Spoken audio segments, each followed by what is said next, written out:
कहानी की शुरुआत में हमें एक आइलैंड पर बने जेल को दिखाया जाता है जो चारों तरफ पानी से घिरा हुआ है और इस जेल से आज तक कोई भी कैदी फरार नहीं हो सका, क्योंकि इस जेल में ऐसे कैदियों को रखा जाता है जिससे उम्र भर कैद हुई हो। और अब हमें दिखाया जाता है कि इस जेल में कुछ कैदियों को लाया जा रहा है, जिनमें से एक कैदी का नाम एडमन है और एडमन को जेल के वार्डन के सामने पेश किया जाता है। तब एडमन जेल के वार्डन से कहता है कि मैं बेगुनाह हूँ, मुझे झूठे इल्जाम में यहाँ लाया गया है। जिस पर वार्डन जवाब देता है, मैं जानता हूँ तुम्हें फंसाया गया है, अगर तुमने सच में कोई जुर्म किया होता तो तुम्हें देश के अंदर ही किसी जेल में फेंक दिया जाता। यहाँ इतनी दूर इस जेल में सिर्फ उन लोगों को लाया जाता है जिनके खिलाफ कोई साजिश की गई हो। यह सुनकर एडमन को झटका लगता है और वो समझ जाता है कि वार्डन भी मुझे फंसाने वाले लोगों के साथ मिला हुआ है, क्योंकि वार्डन को मेरी बेगुनाही का पता होने के बावजूद मुझे कैद में रख रहा है। वार्डन बहुत ही घटिया इंसान था। वो पहले एडमन को बुरी तरह से मारता है, फिर उसे जेल के एक सेल में बंद कर देता है। ये सेल काफी छोटा होता है, जहाँ पर रोशनी के लिए एक छोटी सी खिड़की और एक लकड़ी का दरवाजा होता है। ये दरवाजा साल में सिर्फ एक बार खुलता था, जब वार्डन बिना किसी बात के कैदियों को पीटने के लिए अंदर आता था और अपनी पिटाई से कैदियों को पता चल जाता था कि उनका एक और साल इस जेल में पूरा हो गया है। इसी तरह दिन गुजरते हैं और फिर महीने। एक छोटे से सेल में अकेला रहकर एडमन बहुत ज्यादा परेशान रहने लगता है। उसे कुछ समझ नहीं आ रहा था कि वह अपनी बाकी की जिंदगी इस छोटे से सेल में कैसे गुजारेगा। इसलिए एक दिन वह अपनी इस नर्क जैसी जिंदगी से तंग आकर अपनी जान लेने का फैसला करता है, लेकिन फिर वो ऐसा करने से रुक जाता है क्योंकि एडमन को अपने गॉड पर यकीन था कि एक दिन उसका गॉड उसे इंसाफ देगा। लेकिन धीरे धीरे जब उसे इस जेल में 12 साल हो गए तो गॉड पर से भी उसका यकीन उठता चला गया। एडमिन अब पूरी तरह से टूट चुका था, क्योंकि वो एक ऐसे गुनाह की सजा काट रहा था जो उसने कभी किया ही नहीं था और उसे लगने लगा कि अब मैं पूरी जिंदगी यहीं बंद रह जाऊंगा। लेकिन फिर एक दिन अचानक उसके कमरे की जमीन नीचे से उठने लगी। यह देखकर एडमन बहुत ज्यादा घबरा जाता है। उसे लगा जैसे कोई भूत उसके सामने आ गया हो। पर थोड़ी देर बाद उसने देखा कि जमीन के नीचे से एक बूढ़ा इंसान बाहर आ रहा है। यह बूढ़ा आदमी अपनी जवानी में इस जेल में आया था, लेकिन पिछले कई सालों से इसी जेल में रहते हुए उसके बाल सफेद हो गए हैं, मगर अभी तक वह इस जेल से आजाद नहीं हो सका। दरअसल यह बूढ़ा आदमी एडमन के नीचे वाले सेल में रहता है और वो पिछले 5 साल से इस जेल से भागने के लिए सुरंग खोद रहा है। मगर आज खुदाई करते हुए जब वो एडमन के सेल से बाहर आया तो उसे पता लगा कि वह गलत डायरेक्शन में सुरंग खोद रहा था। उसके बाद वह बूढ़ा आदमी एडमन के कंधे पर खड़ा होकर ऊपर खिड़की से बाहर खुला आसमान देखता है। आसमान को देखकर वह बूढ़ा आदमी बहुत खुश हो जाता है और वो एडमन से कहता है कि आज पूरे 16 साल बाद मैंने आसमान देखा। उस बूढ़े आदमी के आने से एडमन को एक साथी मिल गया था जिससे अब वो बातें कर सकता था, क्योंकि पिछले 12 सालों से इस छोटे से सेल में अकेले रहने की वजह से एडमन की दिमागी हालत खराब होने लगी थी। लेकिन अब एडमन को एक साथी मिल गया था। यहाँ वो बूढ़ा आदमी कहता है कि मैं पिछले 5 सालों से गलत डायरेक्शन में सुरंग खोद रहा था, लेकिन अब आसमान को देखने के बाद मुझे पता चल गया है कि सुरंग किस तरफ खोदना है। और वो बूढ़ा आदमी एडमन से कहता है कि तुमसे मिलने के बाद मेरा काम और भी आसान हो गया है, क्योंकि अब हम 2 हो गए हैं और अगर हम दोनों मिलकर सुरंग को खोदेंगे तो हम बहुत जल्द ही यहाँ से निकल जाएंगे। यहाँ वो बूढ़ा आदमी एडमन से कहता है कि अगर तुम मेरे साथ सुरंग खोदने में मेरी मदद करोगे तो बदले में मैं तुम्हें साइंस, मैथमेटिक्स और पढ़ना लिखना सिखा दूंगा। एडमन जो पिछले 12 सालों से अकेले इस छोटे से सेल में रहने की वजह से बहुत ज्यादा बोर हो चुका था, इसलिए वो फौरन उस बूढ़े के साथ सुरंग खोदने के लिए तैयार हो जाता है।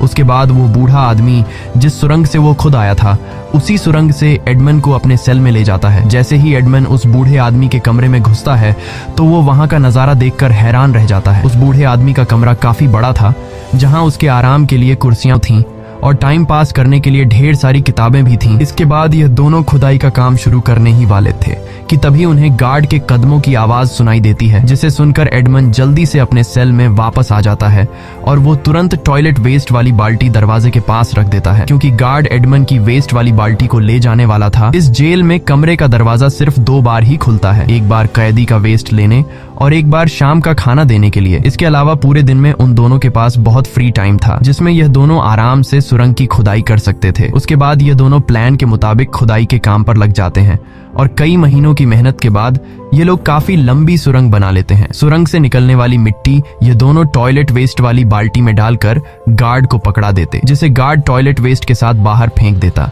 इस तरह से दिन गुजरते हैं और वो बूढ़ा आदमी एडमंड को पढ़ना लिखना सिखाता है। साथ ही साथ वो बूढ़ा आदमी एडमंड को तलवारबाजी की टेक्निक भी बताता है। कुछ महीनों की मेहनत के बाद एडमंड तलवारबाजी में भी काफी माहिर हो जाता है और वो उस बूढ़े आदमी को भी तलवारबाजी में हरा देता है। एक शाम बातचीत के दौरान वो बूढ़ा आदमी एडमंड को बताता है कि मैं पहले नेपोलियन की फौज में था, लेकिन मैंने उनकी फौज छोड़ दी और मैं एक बहुत ही अमीर आदमी स्पार्टा का सेक्रेटरी बन गया। मैंने उस अमीर आदमी स्पार्टा के साथ कई साल तक काम किया और फिर उस अमीर आदमी स्पार्टा की मौत हो गई। लेकिन उस अमीर आदमी के मरने के बाद एक अफवाह फैल गई कि उस अमीर आदमी स्पार्टा ने एक बहुत ही बड़ा खजाना कहीं छुपा कर रखा है और उस खजाने को नेपोलियन नाम का आदमी हासिल करना चाहता था। अब क्योंकि मैं उस अमीर आदमी का सेक्रेटरी था, इसलिए नेपोलियन ने मुझे पकड़ लिया और उस खजाने के बारे में मुझसे पूछताछ करने लगे। लेकिन मैं किसी भी खजाने के बारे में कुछ नहीं जानता था, इसलिए नेपोलियन ने पहले मुझे बहुत मारा और फिर मुझे इस जेल में भेज दिया। ये सुनकर एडमंड को बहुत गुस्सा आया, क्योंकि वो भी नेपोलियन के धोखे की वजह से यहाँ इस जेल में सड़ रहा था। अब यहाँ एडमंड उस बूढ़े आदमी को इस जेल में आने की अपनी स्टोरी बताता है और सीन जाता है फ्लैशबैक में, जहाँ हम एक छोटी सी बोट में कुछ लोगों को देखते हैं और उसी बोट में एडमंड और एडमंड का बचपन का दोस्त फर्नांड भी मौजूद होता है। दरअसल ये सभी एक शिप कंपनी के लिए काम करते हैं और आज उनके शिप के कैप्टन की तबीयत अचानक बिगड़ जाती है, इसलिए एडमंड फैसला करता है कि हम एक बोट के जरिए करीबी आइलैंड पर जाकर शिप के कैप्टन का इलाज करेंगे। कुछ देर बाद ये लोग एक आइलैंड पर पहुंच जाते हैं, लेकिन आइलैंड पर कदम रखते ही उन्हें ब्रिटिश सैनिक पकड़ लेते हैं। तभी वहां एक आदमी आता है जिसका नाम नेपोलियन है और यही वो आदमी है जिसने जेल में मौजूद उस बूढ़े आदमी को खजाने का पता न बताने पर जेल में डाल दिया था। नेपोलियन एक वक्त पर फ्रांस का राजा रह चुका था, लेकिन अब उसे गद्दारी की वजह से बादशाहत की कुर्सी से हटाकर इस आइलैंड पर कैद कर दिया गया था और यह सभी ब्रिटिश सैनिक नेपोलियन पर नजर रखने के लिए इस आइलैंड पर तैनात थे, ताकि नेपोलियन अपने साथियों से कांटेक्ट न कर पाए। ब्रिटिश सैनिक एडमंड और फर्नांड को इसलिए पकड़ लेते हैं क्योंकि उन्हें लग रहा था कि यह दोनों नेपोलियन के खबरी हैं, लेकिन नेपोलियन ने ब्रिटिश सैनिकों से साफ कह दिया कि यह मेरे आदमी नहीं है, चाहो तो तुम लोग इन दोनों को मार दो। उसके बाद ब्रिटिश सैनिक उनसे पूछते हैं कि तुम दोनों कौन हो। तब एडमंड बताता है कि हम दरअसल एक मर्चेंट शिप कंपनी के वर्कर हैं और हमारे शिप के कैप्टन की तबीयत काफी ज्यादा बिगड़ गई है, इसलिए हम यहाँ सिर्फ अपने शिप के कैप्टन के इलाज के लिए इस आइलैंड पर आए हैं। ये सुनकर ब्रिटिश सैनिक उन दोनों को छोड़ देते हैं। तब नेपोलियन अपने फायदे के लिए उनके शिप के कैप्टन को अपने रूम में ले जाता है और वहाँ वो डॉक्टर को बुलाकर शिप के कैप्टन का इलाज कर देता है। ये देखकर एडमंड नेपोलियन से काफी खुश हो जाता है और वो सोचता है कि नेपोलियन एक बहुत ही अच्छा इंसान है, लेकिन असल में नेपोलियन ये सब कुछ अपने फायदे के लिए कर रहा था। कुछ देर बाद नेपोलियन एडमंड को अपने पास बुलाता है और उससे कहता है कि जिस तरह तुमने अपने कैप्टन की जान बचाने की कोशिश की है, मैं तुम्हारे इस काम से काफी इम्प्रेस हुआ हूँ। फिर उसने एडमंड को एक लेटर दिया और बताया कि यह लेटर तुम्हें मेरे खास दोस्त क्लेरियन तक पहुँचाना है। एडमंड लेटर लेने से घबरा रहा था, पर नेपोलियन ने कहा कि इसमें ऐसी कोई भी चीज नहीं है जिससे तुम पर मुसीबत आए। साथ ही नेपोलियन एडमंड से कहता है कि इस लेटर के बारे में तुम किसी को मत बताना। लेकिन जब नेपोलियन एडमंड को लेटर दे रहा था, तब एडमंड का दोस्त फर्नांड चुपके से यह सब देख रहा था। जब एडमंड वापस अपने कमरे में आया तो उसने फर्नांड को लेटर के बारे में कुछ भी नहीं बताया। रात को यह दोनों ढेर सारी बातें करते हैं और एडमंड फर्नांड का हर जगह उसका साथ देने के लिए शुक्रिया अदा करता है। तब फर्नांड एडमंड को शतरंज का एक राजा देकर कहता है, जरूरी नहीं कि मैं हमेशा तुम्हारा साथ दूं। अगली सुबह उन्हें खबर मिली कि उनके कैप्टन की जान नहीं बच पाई। ये सुनकर एडमंड को काफी अफसोस होता है और अब एडमंड और उसका दोस्त दोनों बोर्ड में अपने शिप के कैप्टन की लाश रखकर शहर आते हैं और सीधे उस शिप कंपनी में जाते हैं जहाँ पर यह लोग काम करते थे, जहाँ उनकी टीम का एक सीनियर साथी जिसका नाम रेड है, वो एडमंड की शिकायत करता है और शिप कंपनी के मालिक से कहता है कि एडमंड ने मेरी बात न मानते हुए कैप्टन को एक बोट के जरिए एक आइलैंड पर ले जाने का फैसला किया। तब कंपनी का मालिक एडमंड से पूछता है कि क्या यह सच है, जिस पर एडमंड हाँ में जवाब देता है और कहता है कि मैं कैप्टन को मरते हुए नहीं छोड़ सकता था, इसीलिए मैंने यह कदम उठाया। यह सुनकर कंपनी का मालिक एडमंड से काफी खुश हो जाता है और वो रेड से कहता है कि असल में तुम्हें ये कदम उठाना चाहिए था, क्योंकि तुम जहाज के सीनियर थे, लेकिन तुम जहाज के सीनियर होने के बावजूद भी अपनी जान बचा रहे थे। कंपनी का मालिक एडमंड की ईमानदारी और बहादुरी से खुश होकर एडमंड को जहाज का नया कैप्टन बना देता है, लेकिन वहां मौजूद रेड एडमंड के कैप्टन बनने से खुश नहीं था, क्योंकि कैप्टन की मौत के बाद अगला कैप्टन उसे बनना चाहिए था और रेड गुस्से में वहां से चला जाता है। जहाज का कैप्टन बनने की खुशी में एडमंड सीधे अपनी गर्लफ्रेंड मर्सिडीज के पास जाता है और उसे अपने कैप्टन बनने की बात बताकर शादी के लिए प्रपोज कर देता है। वहीं पर फर्नैंड भी मौजूद होता है। ये तीनों बचपन से दोस्त थे और फर्नैंड बचपन से ही मर्सिडीज को चाहता था, लेकिन मर्सिडीज सिर्फ एडमंड को ही चाहती थी और यही बात फर्नैंड को मन ही मन जलाए जा रही थी।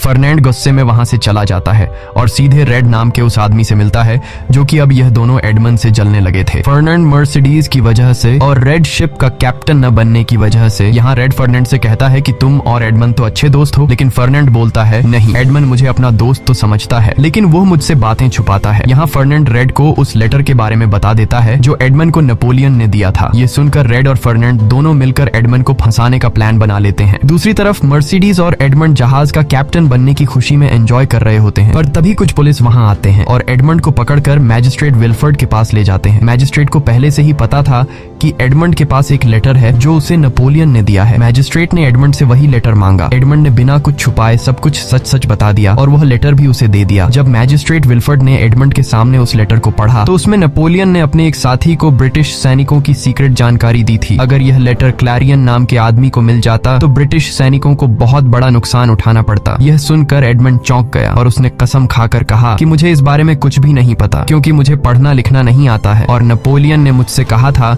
कि इस लेटर से तुम्हें कोई खतरा नहीं है। विल्फर्ड को एडमंड की बातों में सच्चाई नजर आती है, इसीलिए वो एडमंड को वापस घर जाने के लिए कह देता है। अब एडमंड जैसे ही दरवाजे तक पहुंचकर बाहर निकलने वाला होता है तभी विल्फर्ड एडमंड से पूछता है कि नेपोलियन ने तुम्हें यह लेटर किस नाम के आदमी को देने को कहा था, जिस पर एडमंड बताता है कि नेपोलियन ने मुझसे कहा था कि यह लेटर क्लैरियन नाम का आदमी तुमसे लेने आएगा। ये नाम सुनते ही मैजिस्ट्रेट विल्फर्ड चौंक जाता है और तुरंत उस लेटर को जला देता है। दरअसल क्लैरियन मजिस्ट्रेट विल्फ्रेड का पिता था जो नेपोलियन को सपोर्ट करता था। अगर गवर्नमेंट को पता चल जाता कि मजिस्ट्रेट का पिता नेपोलियन का साथी है तो मैजिस्ट्रेट की नौकरी चली जाती। इसके बाद वो एडमंड से पूछता है कि क्या तुमने इस लेटर के बारे में किसी को बताया है, जिस पर एडमंड जवाब देता है कि नहीं, मैंने इस बारे में किसी को कुछ नहीं बताया। ये सुनकर मैजिस्ट्रेट को सुकून मिलता है और फिर मैजिस्ट्रेट विल्फर्ड एडमंड से कहता है कि मेरी वजह से तुम्हें परेशानी हुई, इसीलिए मैजिस्ट्रेट अपने गार्ड से कहता है कि एडमंड को मेरी बगी से उसके घर तक छोड़ आओ। लेकिन जैसे ही एडमंड बगी में बैठता है अचानक बगी का दरवाजा बाहर से बंद कर दिया जाता है। यह देखकर एडमंड समझ जाता है कि उसे गिरफ्तार कर लिया गया है। वो किसी तरह वहां से भागकर सीधे अपने दोस्त फर्नैंड के पास पहुंचता है और उसे नेपोलियन के लेटर की पूरी बात बता देता है, जिस पर फर्नैंड जवाब देता है कि मुझे यह बात पहले से पता थी। नेपोलियन जब तुम्हें लेटर दे रहा था तब चुपके से मैंने तुम दोनों को देख लिया था और रात को जब तुम सो गए थे तब मैंने तुम्हारी पॉकेट से वो लेटर निकाल कर पढ़ लिया था। यहाँ फर्नैंड एडमंड को यह भी बता देता है कि मैजिस्ट्रेट विल्फर्ड को तुम्हारी कंप्लेंट मैंने ही की थी। ये सुनकर एडमंड पूरी तरह से टूट जाता है क्योंकि वो फर्नैंड को अपना जिगरी दोस्त मानता था, लेकिन फर्नैंड ने उसे धोखा दिया। अब एडमंड यहाँ से भागना चाहता था क्योंकि उसे पता चल चुका था कि पुलिस यहाँ जल्दी पहुंचने वाली है, लेकिन उसी समय फर्नैंड उसे तलवार की नोक पर रोक लेता है। एडमंड भागने की कोशिश करता है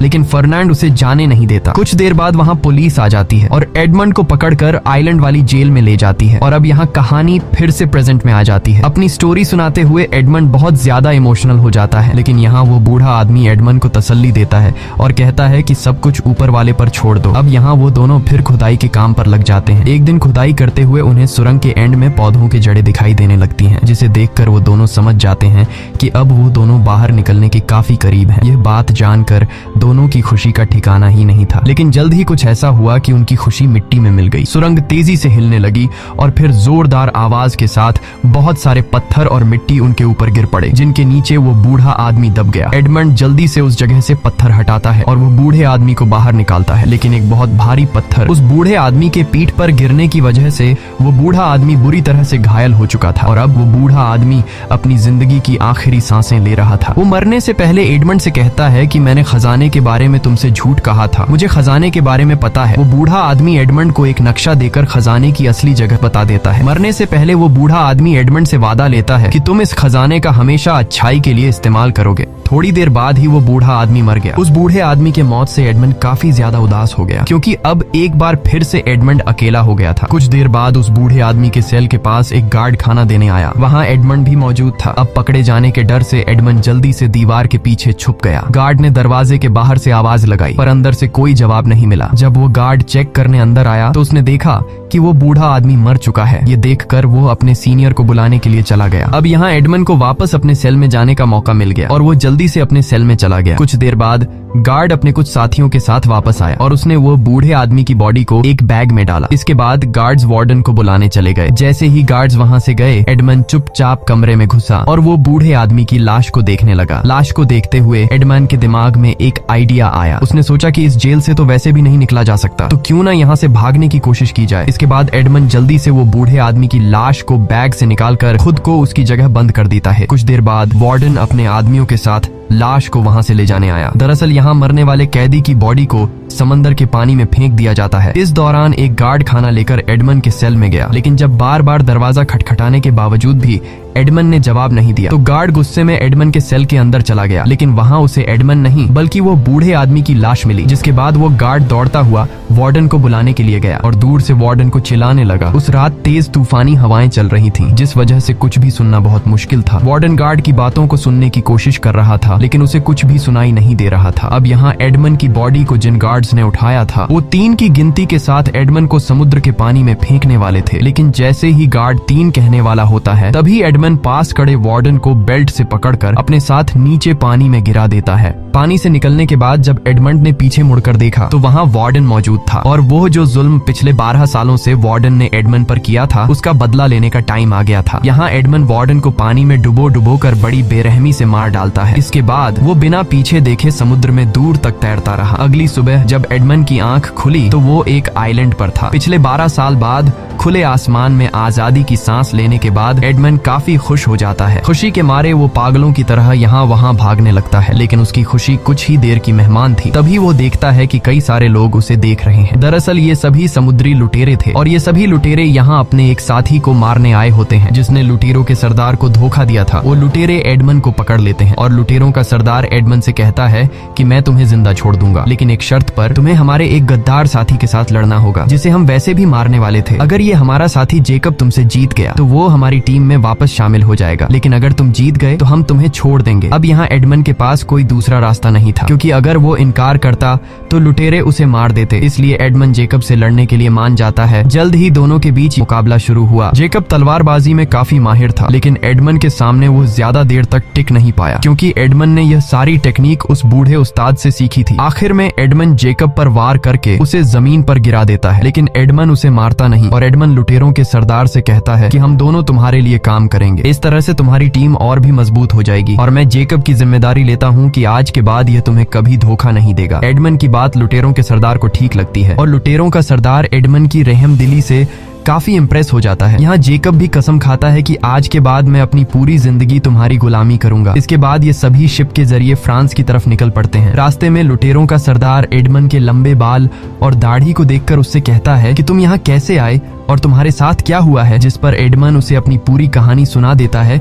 एडमंड की पूरी कहानी सुनने के बाद लुटेरों का सरदार एडमंड की तकलीफ समझ पाता है और एडमंड को आजाद कर देता है ताकि वो अपना बदला ले सके। यहाँ जेकब भी एडमंड के साथ आता है, क्योंकि एडमंड ने उसकी जान बचाई थी। इसके बाद एडमंड सीधे उस कंपनी के मालिक के पास गया, जहाँ आज से 13 साल पहले एडमंड काम करता था, लेकिन 13 साल बाद अंदर जाकर वो देखता है कि सब कुछ बदल चुका है और अब एडमंड भी पूरी तरह से बदल चुका था। इसलिए कंपनी का मालिक भी उसे नहीं पहचान पाता। ये वही कंपनी का मालिक है जिसने 13 साल पहले एडमंड को शिप का कैप्टन बनाया था। यहाँ एडमंड भी इस कंपनी के मालिक को अपना नाम मोंटे क्रिस्टो बताता है और इस कंपनी के मालिक से कहता है कि मैं एडमंड का दोस्त हूँ और मैं एडमंड के फैमिली के बारे में जानना चाहता हूँ। यहाँ वो बूढ़ा आदमी एडमंड से कहता है कि एडमंड को नेपोलियन का साथ देने पर उसे देश का गद्दार माना गया और जब यह खबर एडमंड के पिता को मिली तो एडमंड के पिता ने खुद को फांसी पर चढ़ा दिया। यह सुनकर एडमंड को काफी गहरा सदमा लगा। एडमंड उसे पूछता है कि एडमंड पर देश की गद्दारी का इल्जाम किसने लगाया था, जिस पर वह बूढ़ा आदमी जवाब देता है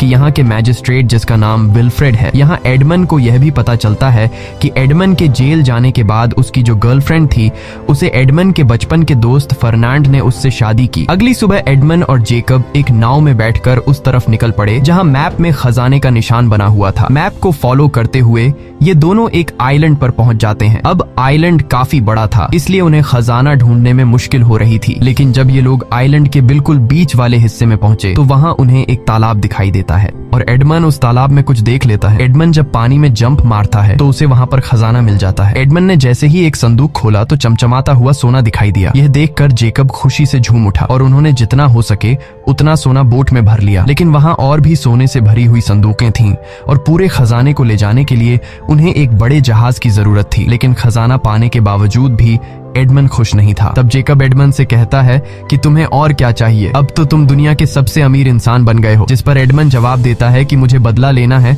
इस दौलत को मैं सिर्फ अपने बदले के लिए इस्तेमाल करूंगा। और यहाँ आता है कहानी में सबसे बड़ा ट्विस्ट। सबसे पहले एडमन अपना नाम बदलता है और अपना नाम रखता है काउंट ऑफ मोंटे क्रिस्टो। इसके बाद एडमन ने एक बड़ा आलीशान घर खरीदा और अपने आप को फ्रांस के एक नए रईस के रूप में सबके सामने पेश किया। साथ ही उसने अपने आसपास के बाकी रईस लोगों को भी अपने शानदार घर में एक पार्टी के लिए बुलाया। एडमन के लाइफस्टाइल को देखकर पूरे फ्रांस में लोग एडमन को जानने लगे। लोग अब एडमन में दिलचस्पी लेने लगे। लेकिन असल में यह सब अपने धोखेबाज दोस्त फर्नांड का ध्यान खींचने के लिए कर रहा था। पर फर्नांड तो इस पार्टी में आया ही नहीं। ये सुनकर एडमन गुस्सा हो जाता है और सबसे पहले एडमन पता लगाता है कि फर्नांड की कमजोरी क्या है। तब एडमन को पता चलता है कि फर्नांड ने बैंक से लोन लिया है। जिसके बाद एडमन अपने आदमियों से कहता है कि इस बैंक को खरीद लो और एडमन को लोन वापस मांगने के लिए प्रेशराइज करो। वहीं हम फर्नांड को देखते हैं। फर्नांड ने मर्सिडीज से शादी तो कर ली थी पर उसे कभी खुशियां नहीं दे सका। फर्नांड हर रोज दूसरी लड़कियों के साथ एंजॉय करता और अपना ज्यादातर टाइम जुए और शराब में बर्बाद करता। वहीं एडमन को जेकब ने खबर दी कि फर्नांड का एक बेटा भी है। ये सुनकर एडमन ने एक तगड़ा प्लान बनाया। एडमन ने अपने लुटेरे साथियों के साथ मिलकर फर्नांड के बेटे को किडनैप करवाया ताकि फिर एडमन खुद मसीहा बनकर उसे बचा सके। और होता भी ऐसा ही है। एडमन फर्नांड के बेटे के पास आता है और उसे किडनैपर्स से छुड़ा लेता है। फर्नांड के बेटे रॉबर्ट को लगा कि एडमन ने उसकी जान बचाई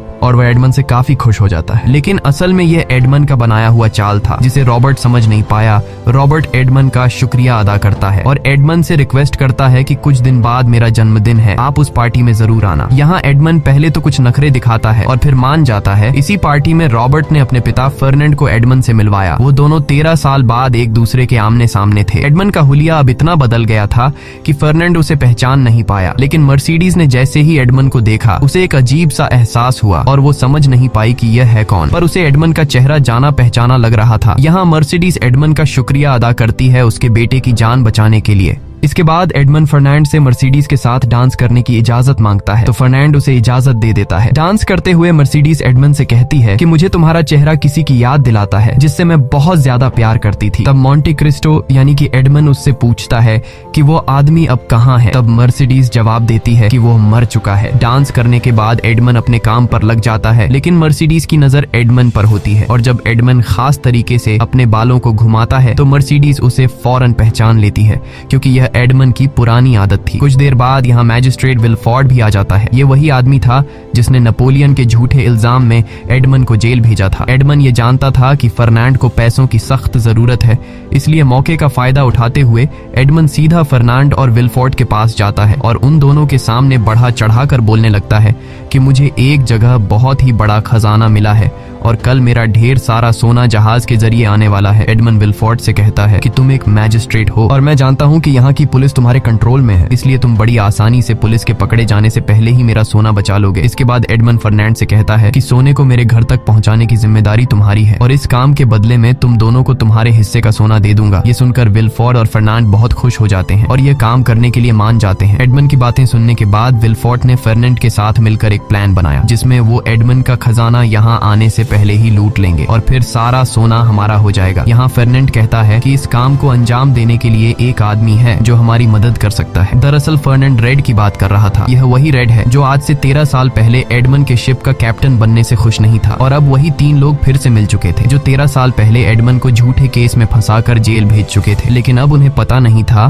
कि एडमन ने जानबूझकर उन तीनों को इकट्ठा किया है। पार्टी खत्म होने के बाद मर्सिडीज चुपके से एडमन की घोड़ा गाड़ी में आई और रोते हुए बोली कि मुझे पता है तुम एडमन हो क्योंकि मेरी आंखें धोखा नहीं खा सकती। जिस पर एडमन ने जवाब दिया कि कौन सा एडमन जिसके मरने के 1 महीने बाद तुमने शादी कर ली, मैं वो एडमन नहीं हूँ और वो एडमन अब मर चुका है। दरअसल एडमन आज भी मर्सिडीज से प्यार करता था लेकिन एडमन को डर था कि यह सच इस बदले के प्लान को बिगाड़ ना दे, इसीलिए एडमन मर्सिडीज को अपनी बग्घी से उतार देता है। अगले दिन हम देखते हैं कि रेड ने एडमन का सोने से भरा हुआ जहाज लूट लिया है लेकिन उसे पता नहीं था कि एडमन पुलिस के साथ उसका पहले से ही इंतजार कर रहा है और तभी वहाँ पुलिस आकर रेड को अरेस्ट करने लगती है। अब जैसे ही रेड वहाँ से भागने वाला होता है तब उसके सामने एडमन आ जाता है और एडमन उसके गले में रस्सी का फंदा डाल देता है।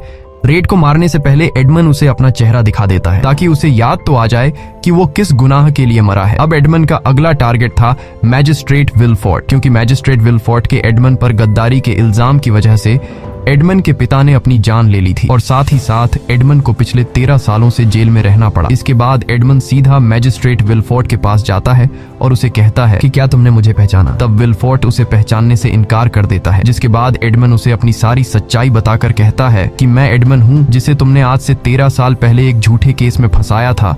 बातों ही बातों में एडमन मैजिस्ट्रेट विलफोर्ड से सारी सच्चाई उगलवा लेता है। मैजिस्ट्रेट विलफोर्ड कहता है कि हाँ, मैंने ही तुम्हें फंसाया था और मैंने अपने पिता को बचाने के लिए तुम पर गद्दारी का इल्जाम लगाकर तुम्हें जेल भेजा। विलफोर्ड एडमन से कहता है कि तुम कुछ भी नहीं कर सकते क्योंकि तुम्हारे पास मेरी इन बातों का कोई भी सबूत नहीं है। ये सुनकर एडमन मुस्कुराता है और तभी पीछे से पुलिस कमरे में आ जाती है, जिन्होंने चुपचाप विलफोर्ड की सारी बातें सुन ली थी। अब पुलिस विलफोर्ड को पकड़कर वैसे ही बग्घी में बंद करने लगती है जिस तरह की बग्घी में उसने एडमन को जेल में भेजा था। लेकिन उस बग्घी में एडमन ने विलफोर्ड के लिए एक गन रखी थी। विलफोर्ड को जैसे ही वो गन मिलती है वो गन उठाकर खुद को शूट करने लगता है, लेकिन उसमें गोली नहीं होती। तब एडमन उसके पास आता है और उसे कहता है कि मैं तुम्हें इतनी आसान मौत नहीं दूंगा। जिसके बाद एडमन विलफोर्ड को उसी जेल में भेज देता है जिसमें एडमन ने 13 साल गुजारे थे। दूसरी तरफ हम फर्नांड को देखते हैं जो भागने की तैयारी कर रहा होता है क्योंकि उस पर बैंक का ढेर सारा लोन चढ़ चुका होता है और उसने रेड और मैजिस्ट्रेट विलफोर्ड के साथ मिलकर मोंटे क्रिस्टो यानी कि एडमन का सोना चुराने की कोशिश की थी। यहाँ फर्नांड मर्सिडीज से कहता है कि तुम भी मेरे साथ चलो, लेकिन मर्सिडीज उसके साथ चलने से साफ मना कर देती है। फर्नांड कहता है ठीक है तुम्हारी मर्जी, लेकिन मैं अपने बेटे रॉबर्ट को ले जाऊंगा। जिस पर मर्सिडीज उसे बताती है कि रॉबर्ट उसका बेटा नहीं बल्कि एडमन का बेटा है। मर्सिडीज कहती है कि यही वजह थी कि एडमन की मौत के बाद मैं इतनी आसानी से तुमसे शादी करने के लिए तैयार हो गई। ये सुनकर फर्नांड को बहुत गुस्सा आता है और वो अकेला ही निकल पड़ता है। वो सीधा उस जगह पर जाता है जहाँ पर उन्होंने एडमन का खजाना चुराकर छुपाया था। लेकिन वहाँ जब फर्नांड संदूक खोलकर देखता है तो संदूक में सोने की जगह मिट्टी रखी होती है और जब फर्नांड दूसरा संदूक खोलता है तो उसमें एक शतरंज का राजा रखा होता है। यह वही शतरंज का राजा था जो कभी फर्नांड ने एडमन को दिया था और यह देखकर फर्नांड समझ जाता है कि एडमन अभी भी जिंदा है। तभी पीछे से एडमन भी आ जाता है और एडमन अपने पुराने रूप में होता है, जिसे देखकर फर्नांड उसे पहचान लेता है कि मैं जिसे मोंटे क्रिस्टो समझ रहा था वो असल में एडमन है। इसके बाद उन दोनों के बीच फाइट हो जाती है और बड़ी आसानी से एडमन फर्नांड की तलवार नीचे गिरा देता है और जैसे ही एडमन फर्नांड को मारने वाला होता है तभी बीच में फर्नांड का बेटा रॉबर्ट आ जाता है और कहता है कि मैं अपने पिता को ऐसे मरने नहीं दूंगा। मौके का फायदा उठाते हुए फर्नांड जल्दी से अपनी बंदूक में गोली भर लेता है। तभी मर्सिडीज भी वहां पहुंच जाती है और वह अपने बेटे रॉबर्ट से कहती है कि तुम्हारा पिता फर्नांड नहीं बल्कि एडमन है। यह सुनकर एडमन और रॉबर्ट दोनों हैरान रह जाते हैं। मर्सिडीज बताती है कि आज से 13 साल पहले जब मैं एडमन के साथ रिलेशन में थी तब एडमन के जेल जाने से 1 महीने पहले मैं प्रेग्नेंट थी और यही वजह थी कि मैंने एडमन के जेल जाने के बाद फौरन फर्नांड से शादी कर ली, क्योंकि अगर उस वक्त मैं फर्नांड से शादी नहीं करती तो बिना हस्बैंड के प्रेग्नेंट होने पर लोग मुझे बहुत बुरा भला कहते। ये सुनकर एडमन बहुत खुश हो जाता है क्योंकि उसे मर्सिडीज और उसका बेटा वापस मिल जाते हैं। अब यहाँ एडमन फर्नांड से कहता है कि तुम यहाँ से चले जाओ, मैंने तुम्हें माफ कर दिया। लेकिन फर्नांड कहाँ मानने वाला था। वो एडमन से कहता है कि मेरी बंदूक में एक ही गोली है और इस एक गोली से मैं तुम्हें ऐसी जगह मारूंगा जहाँ तुम्हें बहुत तकलीफ होगी। ये कहकर फर्नांड अपनी बंदूक मर्सिडीज पर तान देता है और जैसे ही फर्नांड मर्सिडीज को मारने वाला होता है तभी जेकब तेजी से फर्नांड की तरफ चाकू फेंकता है, जिससे फर्नांड का निशाना चूक जाता है और गोली मर्सिडीज के कंधे पर जा लगती है। अब फर्नांड वहां से भागने लगता है क्योंकि उसकी बंदूक में एक ही गोली थी। तब एडमन भी उसका पीछा करता है और उन दोनों के बीच फाइट होने लगती है। ये फाइट काफी देर तक चलती है, लेकिन आखिर में एडमन फर्नांड को मार देता है। अपने बदले की आग बुझाने के बाद एडमन अपनी वाइफ मर्सिडीज और अपने बेटे रॉबर्ट को लेकर उसी आइलैंड पर जाता है जहाँ की एक जेल में उसने 13 साल गुजारे थे। वहां एडमन अपने बूढ़े मास्टर को याद करता है और अपने मास्टर की इच्छा के मुताबिक तलवार वहीं छोड़कर कसम खाता है कि आज के बाद मैं अपनी सारी दौलत अच्छे कामों में लगाऊंगा। सबसे पहले एडमन उस आइलैंड को खरीद लेता है और उस आइलैंड की जेल में मौजूद सभी कैदियों को आजाद करके जेल को हमेशा के लिए बंद कर देता है ताकि किसी को भी वो सब न सहना पड़े जो उसने खुद सहा। इसी के साथ ये कहानी खत्म हो जाती है। अगर आपको ये वीडियो अच्छी लगी हो तो हमारे चैनल को सब्सक्राइब और वीडियो को लाइक जरूर कीजिएगा।